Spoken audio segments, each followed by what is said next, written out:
মাত্র 10 মিনিটে বানিয়ে নিন পনির ভুর্জি। কড়াইয়ে তেল দিয়ে কেটে রাখা পেঁয়াজ, ক্যাপসিকাম ও টমেটো দিয়ে পরিমাণ মতো লবণ দিয়ে দিতে হবে। এরপর হালকা ব্রাউন করে ভাজা হয়ে এলে গুঁড়ো করে রাখা পনির দিয়ে দেব। এরপর তাতে জিরে গুঁড়ো, ধনে গুঁড়ো, লাল লঙ্কা গুঁড়ো ও চাট মশলা দিয়ে 5 মিনিট ভেজে নিতে হবে ভালো করে।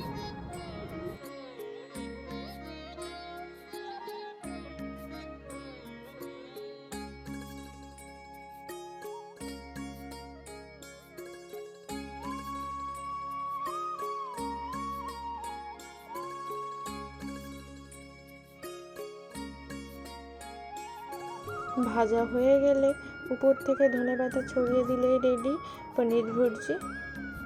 ভালো লেগে থাকলে লাইক, কমেন্ট ও সাবস্ক্রাইব করে দেবেন।